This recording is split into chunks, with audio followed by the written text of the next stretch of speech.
Hello লাভলিস, থাম্বনেইলে দেখেই নিয়েছো যে এটা মাদার্স ডে স্পেশাল ভ্লগ। তো সকালটা এইভাবেই শুরু হয়েছিল সেদিন চিড়ের পোলাও আর লাড্ডু দিয়ে। এটা মাদার ইন ল বানিয়েছিল। তারপর এখানে মাদার্স ডে উপলক্ষে পিসুমণি বলল এই দুটো বিচ্ছুর সঙ্গে একটু ছবি ভিডিও করে দিতে, তো ওদেরকে আনা হয়েছিল একসাথে।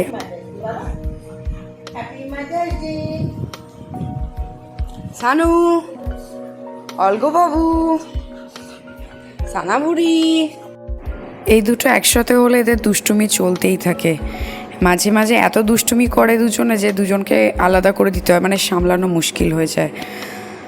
যাই হোক, আমার সেদিনকার প্ল্যান ছিল হচ্ছে গিয়ে মা আর বোনের সঙ্গে সারাটা দিন কাটানো, সেটা হচ্ছে মুভি দেখে আর লাঞ্চ করে। তো আমি যথেষ্ট লেট করে ফেলেছিলাম অ্যাজ ইউজুয়াল, তোমরা তো জানোই সবসময় আমি লেট করি। তো সোদপুর থেকে এখানে লেক টাউনে আমরা যে রেস্টুরেন্টে লাঞ্চ করার প্ল্যান করেছিলাম ওরা চলে এসছে। আমি এখান থেকে সল্টলেক থেকে যেয়ে উঠতে পারিনি, তো এত দেরি হয়ে গেছে, তাড়াতাড়ি করে একটা উবার বাইক বুক করে নিয়েছিলাম আর রওনা দিয়েছি লেক টাউনের উদ্দেশ্যে। আমার দেরি দেখে মা আর বোনকে আমি মাঝখানে ফোন করে বললাম যে তোরা অর্ডারটা করে রাখ। তো আমি ফোন করে শুনলাম যে অর্ডার অলরেডি করে দিয়েছে। তো যাই হোক, ওরা আমার জানে যে আমার কি পছন্দ সেই বুঝিয়ে অর্ডার করা হয়েছে। আর দিনটা তো অবশ্যই মানুলির দিন, তো মায়ের যেটা খেতে ইচ্ছে করবে সেটাকেই বেশি প্রাধান্য দেওয়া উচিত। তো মায়ের পছন্দ মতোই মোটামুটি সেদিন খাবারে অর্ডার দেওয়া হয়েছিল। 2 রকমের স্টার্টার ছিল, একটা মাশরুমের স্টার্টার আর একটা হচ্ছে হাড়া কাবাব যেটা দেখছো উইথ স্যালাড। তো মা কাবাবটা খুব একটা ভালো খায়নি, তো একটা খেয়ে বাকিটা আমার আর বোনের মধ্যে ডিস্ট্রিবিউট করে দিয়েছিল। এখানে আমরা গল্পে মত্ত। অ্যাকচুয়ালি মাদার্স ডেটা আমার ইচ্ছে ছিল সেলিব্রেট করা আমরা সবাই মিলে বলতে মাদার ইন লও থাকবে, মানুলিও থাকবে, মানে আমি আমার 2 মাকে নিয়ে, বোন থাকবে, সৌরভ থাকবে। সৌরভের ছুটিও ছিল কোইন্সিডেন্টালি মাদার্স ডের দিন, কিন্তু সেটা সম্ভব হয়নি। তোমরা তো জানো যে মাদার ইন লওয়ের পা ফ্র্যাকচার হয়ে গেছে, এখন 1.5 মাসের জন্য সে বাড়ি থেকে বেরোতেই পারছে না, সে সিঁড়ি থেকে ওঠানামা করে না। তো সেই জন্য প্ল্যানটা আমাদের কিছু করা সম্ভব হয়নি। আমি ইনফ্যাক্ট এখানে আসতেও চাইছিলাম না, একটুখানি খারাপ লাগছিলো যে মাকে বাড়িতে একা রেখে আসবো, আবার মানুলির সাথে সময় কাটাবো, সেটাও একটা খুবই মানে এক্সাইটিং ব্যাপার আমার জন্য। তো সব কিছু মিলিয়ে একটা মন খারাপ ছিল। তারপরে মাদার ইন লও বললো যে না ঠিক আছে, ঘুরে আয়, মায়ের সাথে সময়টা কাটিয়ে, আমরা তো একসাথেই থাকি। তো মেন কোর্সে অর্ডার দিয়েছিলাম ফ্রাইড রাইস আর চাউমিন, আর পনিরের আইটেমও ছিল, আর ছিল মিক্সড ভেজ। নানও ছিল, নানটা ক্যান্সেল করতে হয়েছিল কারণ অত খাওয়া যাচ্ছিল না। তারপর খাওয়া দাওয়া সেরে আড্ডা গল্প মেরে ছবি তুলে বুক করে নিয়েছিলাম একটা ক্যাব। আমাদের নেক্সট ডেস্টিনেশন ছিল ডায়মন্ড প্লাজা, ওখানেই আমরা মুভি টিকিট আগের থেকেই কেটে রেখেছিলাম। আমরা এসে গেছি ডায়মন্ড প্লাজাতে। আর আমার চুলটা যে এতটা লম্বা হয়ে গেছে সেটা আমি এখনই দেখলাম ভিডিও করতে গিয়ে, যেহেতু ব্যাক সাইডটা খুব একটা চেক করা হয় না আর এই ভিডিওটা বোন করছিল। তো আমরা মলে ঢুকে যাওয়ার পর মলের এই জায়গাটা খুব সুন্দর সাজিয়েছিল, তো আমরা ভাবলাম যে এই জায়গাটা দাঁড়িয়ে ছবি তোলা হোক।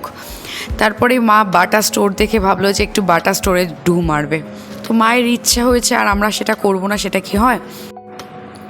এমনি তো মা অনেক দিন ধরেই ভাবছিল যে একটা জুতো কিনবে। রিসেন্টলি মা ডাক্তার দেখিয়েছে, তো মাকে সফট সোলে জুতো পরতে বলেছে, মা সেটাই পরে। তো মায়ের আগের যেটা ছিল সেটা নষ্ট হয়ে গিয়েছিল, তো একটা কিনবে। তো আমি বললাম ভালোই হয়েছে। তো এখানটায় মা দেখো সমস্ত রকম জুতো পরে ট্রায়াল দিচ্ছে কোনটা ভালো লাগে। বেশ কয়েকটা দেখার পর মা ব্লু রঙের একটা পছন্দ করে। এটা বলতে পারো আমার তরফ থেকে মায়ের মাদার্স ডের গিফট। যদিও আমাদের সবার কাছেই একে অপরের সঙ্গে সময় কাটানোটাই গিফটস, বাট একটা কিছু উপহার পেতে তো সবারই ভালো লাগে। আর মায়ের যেহেতু এটা প্রয়োজন ছিলই, তাই ভাবলাম এটাই মাকে উপহার দেওয়া যাক। এখানে কিন্তু বাটার কালেকশন বেশ ভালো দেখলাম, মানে আমরা তো মেনলি গিয়েছিলাম মায়ের জুতো কিনতে, কিন্তু আমি আর বোন নর্মালি একটু ঘুরে ঘুরে উইন্ডো শপিংও করি কোথাও গেলে, কেনা না থাকলেও, তো এখানেও করছিলাম।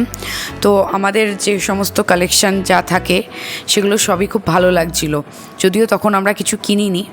তো ওই জুতোটা নিয়ে হলে যাব, সবসময় ঘোরাঘুরির সময় ক্যারি করতে হবে, তার জন্য বোনই বুদ্ধিটা বাতলালো যে জুতোটা জমা রেখে যায়। তো আমরা স্টোরে বাটা স্টোরেই রেখে আসলাম জুতোর প্যাকেটটা, বললাম যাওয়ার সময় নিয়ে যাব। তো এখন একটু তোমাদেরকে দেখাবো বলে ভিডিও করছিলাম মানে বোনকে দিয়ে দিয়েছিলাম ভিডিওটা করার জন্য। আমাদের লাঞ্চ কমপ্লিট হয়ে গেছিলো 2:30টার মধ্যে, আর ডায়মন্ড প্লাজাতে এসেছি ধরো 3টের মধ্যে পৌঁছে গিয়েছি। তো 2 ঘন্টা হাতের সময় ছিল, তাই উইন্ডো শপিং করা ছাড়া আর কোনো কাজ নেই। তাই ঘুরে ঘুরে সব জায়গায় দেখছিলাম আর কিছু পছন্দ হলে কিনছিলাম। তো বোনের এখানে ম্যাক্সা স্টোরে ঢুকে এই কানেরগুলো পছন্দ হয়ে গেল। তো বোন যেই তো নিল, মা আমাকে বললো তুই একটা কিছু নে। মাদার্স ডে উপলক্ষে মা আমাকে আর বোনকে এটা গিফট করলে। এই যে হারের সেটটা দেখছো, এটা মা আমাকে দিয়েছে। আর ওই যে কানের দুটো দেখালাম একটু আগেই, বোন আমাকে দেখাচ্ছিল, ওর মধ্যেই একটা বোন নিয়েছে। আমি আর মাই পছন্দ করলাম, বোন দেখাচ্ছিল কোনটা ভালো লাগবে। মা আমাকেও কানের নিতে বলেছিল, কিন্তু বিয়ের পর থেকে না আজকাল বেশি অন্যরকম কানের পরা হয় না, ওয়েস্টার্ন পরলেই পরি। এই যেমন এখন যেটা পরে আছি, এটা আমাকে বোন গিফট করেছিল। তো সেই জন্য আর নিইনি।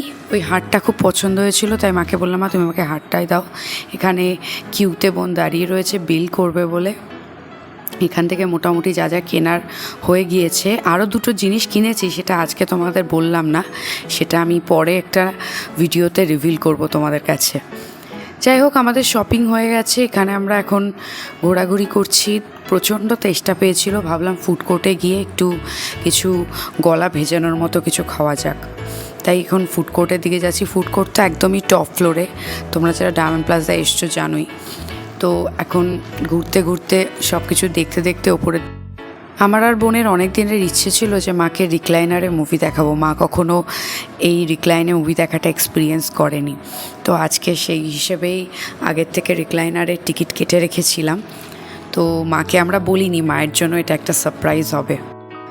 ফুড কোর্টে এসে দেখলাম বেশ ভিড়। আমরা যে একটা টেবিল ফাঁকা পেয়েছি, মানে সদ্য জাস্ট একটা ফ্যামিলি উঠলো, আমরা জাস্ট গিয়ে বসেছি। আর বাকিরা দেখলাম আশেপাশে অনেকেই দাঁড়িয়ে রয়েছে, শুধুমাত্র একটু ফাঁকা চেয়ার পাচ্ছে না বলে। তো মা শুধু কোল্ড ড্রিঙ্ক খাবে বললো, মার জন্য কোল্ড ড্রিঙ্ক নিয়ে এসেছিলাম, ওটা তো ইনস্ট্যান্ট দিয়ে দিল। আমাদের একটু কফি খাওয়ার ইচ্ছে হলো, কোল্ড কফি। তো দুজনে 2 রকম নিয়েছি, আমারটা আইসক্রিম দেওয়া আর বোনেরটা নর্মাল কোল্ড কফি, অন্য একটা ফ্লেভারের চকলেট ফ্লেভার। তো সেটা আসতে একটু সময় লাগবে, তাই অর্ডার করে অপেক্ষা করছিলাম। আর ভাবলাম এখানে ছবি তুলি, একটু ভিডিও করি। আচ্ছা, আমার লুকটা কেমন লাগছে বলো তো? এত তাড়াহুড়োয় রেডি হয়েছি না আমি, যে ইচ্ছে ছিল একটা গেট রেডি উইথ মি করবো, একটা শর্টস দেবো তোমাদেরকে, তোমরা দেখবে কি কি পরেছি অ্যান্ড অল, কীভাবে সেজেছি। কিন্তু এত দেরি করে ফেলেছিলাম যে এগুলো কিছুই আমি করতে পারিনি। তাড়াহুড়ো করে জাস্ট বেরিয়ে এসেছি। তাও বেরোবার সময় সৌরভ আমার ওই ভিডিওটা লুকটা করে দিয়েছিল বলে একটা ভিডিও ছিল, যেটা আমি তোমাদের সাথে শেয়ার করতে পেরেছি, নাহলে সেটুকুও থাকতো না। বোনকে বলেছিলাম, আমার আর উঠতে ইচ্ছে করছিল না। বোনই বিলটা নিয়ে গিয়ে আমাদের জন্য এটা নিয়ে আসলো, দুজনের জন্য। আর এটা বোনের তরফ থেকে ট্রিট ছিল। আমি দুটোই টেস্ট করে দেখছিলাম, সেই জন্যই আলাদা আলাদা নিয়েছি, যাতে আমরা 2 বোনের 2 রকম টেস্ট ট্রাই করে দেখতে পারি কোনটা ভালো লাগে।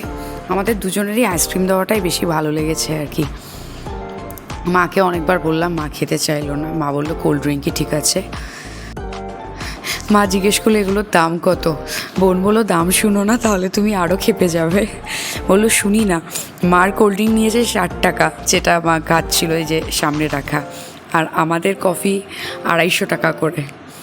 মা বললো তোদের বাড়িতে কত ভালো কফি খাওয়ায়, আর তোরা এত দাম দিয়ে এরকম জিনিস খাচ্ছিস, কোনো মানে হয়? আমি বললাম মা খেতে ভালো লাগছে আর তেষ্টা পেয়েছে, কী করবো বলো।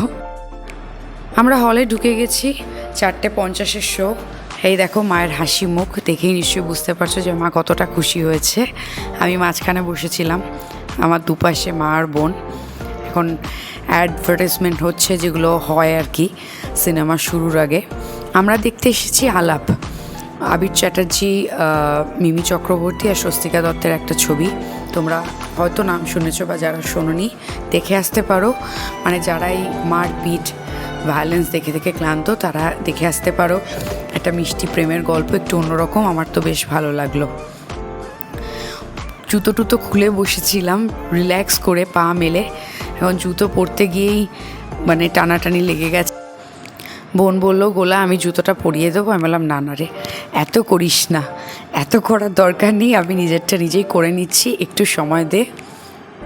আরে আর বলো না, জুতো পরে ব্যাগটা গুছিয়ে নিয়ে তো চলে গেছি। এই যে মা দেখলে না ব্যাগটা সাইডে রাখলো, মায়ের যেই মেরুন কালারের ব্যাগটা, এই ব্যাগটা মা ফেলে চলে এসছে। এই যে রাখলো, মা ভুলেই গেছে, আমরাও আর খেয়াল করিনি। আমার এই ব্যাগ, এই যে মার এই ব্যাগটা পিছনে রাখা, কিন্তু এটা ছেড়েই আমরা এবার গট করে হেঁটে নিচে নেমে গেছি।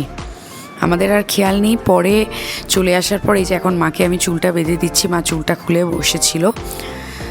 তো চুলটা বেঁধে দেওয়ার পর যখন নিচে নেমে গেছি, বেরিয়ে গেছি, তখন এই যারা এখানে পরিষ্কার করে সমস্ত কিছু, সেখানের এই সার্ভিসিংয়ের ছেলেরা ডেকে মানে বলল, ভাগ্যিস কয়েকজন লোক ছিল, তারা আমাকে ডেকে বলল, আপনারা কি ব্যাগ ফেলে এসেছেন?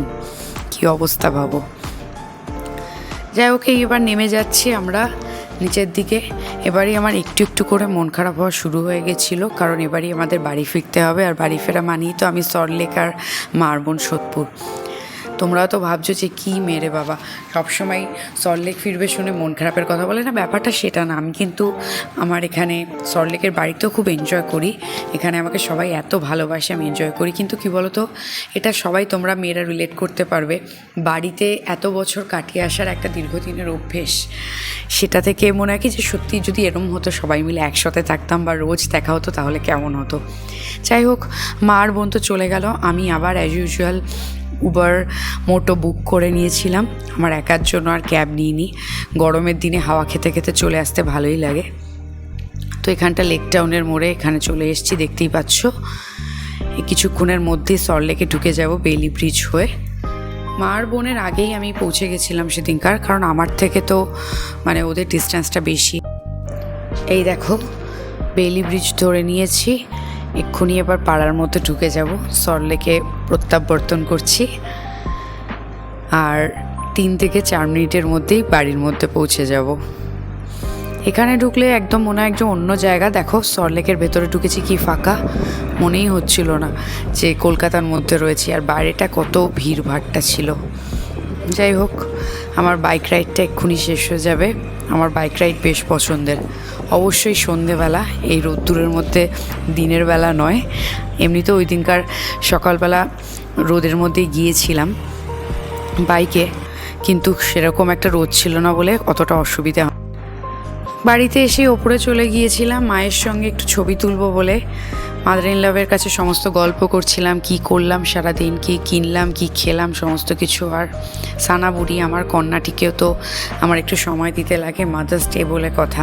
সকালবেলাও চটকে গেছি অনেক, বিকেলবেলা এসেও দেখি বোন নিয়ে ব্যস্ত, এটা পেলে আর কিচ্ছু চায় না, এটা ভীষণই ভালোবাসে। প্রথমে দেখি আমার ওপর ঝাঁপিয়ে পড়লো, কিছুক্ষণ গালে টালে চেটে ফেটে দিল, তারপর এখন এগুলো চলছে। আমাদের সেদিনের আউটিংটা আরও কত সুন্দর হতে পারতো যদি মাদার ইন লভ সুস্থ থাকতো, সবাই মিলে বেরোলে কত মজা হতো। একদিকে ভালো যে আজকে সৌরভের ছুটি ছিল, ও মাকে টাইম দিতে পেরেছে, বাড়িতে ছিল। যদি সৌরভের অফিস থাকতো, সময় না দিতে পারতো, সত্যি আমার মনটা খারাপ লাগতো যে মা একা একা রয়েছে মাদার্স ডে। উপরের আড্ডা সেরে নিচে চলে এসেছিলাম চেঞ্জ করে ফ্রেশ হব বলে। আর এই কানেরটা দেখো, আমার রিসেন্ট টাইমে ভীষণই পছন্দের, আমি মোটামুটি ওয়েস্টার্ন ড্রেস পরে এই কানেরটা পরছি। তোমাদের তো বললাম এটা আমাকে বোন গিফট করেছে। তো ফার্স্ট কাজ যেটা হবে আমার খোপা করে নেওয়া। এই গরমে এতক্ষণ চুল ছেড়ে স্টাইল মারছিলাম, তো এখন আমি ফুল এক্সস্টেড, তো আমাকে এখন খোপা করতেই হতো। তো খোপা করে নিয়েই মুখে মেখে নিয়েছিলাম ক্লিনজিং অয়েল, যেটা দিয়ে ভালো করে সারাদিনের যে সাজগোজ আমার ছিল, যদিও আমি ফাউন্ডেশন অ্যাপ্লাই করিনি, বিবি ক্রিম মেখেছিলাম, তবু আইলাইনার, কাজল, মাস্কারা এই সমস্ত থাকে। তো এগুলো সব আমার সারাদিনের ডার্টও তো প্রচণ্ড মুখে আটকেছে, তো সেটাই ভালো করে টিস্যু দিয়ে মুছে নিচ্ছি। দেখো কত ময়লা বেরিয়েছে। ডাবল ক্লিনজিং করবে সবসময়, সেটা সবসময় ভালো। এরপরে ফেস ওয়াশ দিয়ে মুখ ধুয়ে নিয়েছি, এখন আর কিছু ক্রিম টিম মাখিনি, এটা একেবারে মুখ ধুয়ে বেয়ার স্কিন তোমরা দেখছো। এখন একটু ওপরে যাচ্ছি, ফাদার ইন লাভকে একটু কফি বানিয়ে। ফাদার ইন লাভ সকাল বিকেল মিলিয়ে 2 বার চা খায়, 2 বার কফি খায়। তো আমি সবসময় চেষ্টা করি এটা আমি দেওয়ার। আমি তো আজকে ছিলাম না, একটু লেট হয়ে গেছে, এখনই দিচ্ছি আর কি বানিয়ে। আর যখন চলে গেছিলো মা আর বোন। আমি তো দাঁড়িয়েছিলাম ওই উবার মোটো বুক করে। তো তখন দাঁড়িয়ে দেখলাম একজন ভদ্রলোক বয়স্ক মতো এগুলো বিক্রি করছিল। তো দেখে খুব খারাপ লাগছিল, কেউই নিচ্ছিল না, বারবার করে এসে বললো প্লিজ দিদিভাই নিন, একটু নিন। তো নিয়ে নিলাম। এমনিতে তো আনারদানা খেতে আমি ভালোই বাসি, আর সাথে এটা আদা দিয়ে তৈরি, ওটা আনারদানা, এটা আদার একটা হজমি। আমাকে একটু টেস্টও করালো, আমার ভালোই লাগলো। আমার আর কতটুকু সামর্থ্য, যেটুকু মানুষের পাশে দাঁড়াতে পারি সেটুকুই চেষ্টা করি আর কি। লাঞ্চটা তো হেভি হয়েছিল যে সন্ধেবেলা আর কিছুই খেতে ইচ্ছে করছিল না। একেবারে ডিনার করতে ওপরে এসে দেখি এই মিষ্টি টিষ্টি এনে রেখেছে Sourav. Actually mother in law মিষ্টি খেতে খুব ভালোবাসে, আমারই মতো। তো মায়ের এই গুপ্তার যে এই কানপুরি লাড্ডু, এটা খুব পছন্দের। আর এই যে আমার হাতে সন্দেশটা দেখছো, এটা একটা মানে ছানার সন্দেশ, ভেতরে পেস্তা দেওয়া, এই যে গ্রিন মতো দেখছো, এটা নতুন এনেছে সৌরভ, আমি ফার্স্ট টাইমই খেলাম। এটা আমার আর মায়ের জন্যই এনেছে। আর এনেছে মায়ের জন্য মাটন বিরিয়ানি, মাকে একটু আমি দেখাতে বললাম। মাটন বিরিয়ানিটা এসছে হাতারির আউটলেট থেকে, আমাদের বাড়ির খুব কাছেই একটা আউটলেট আছে।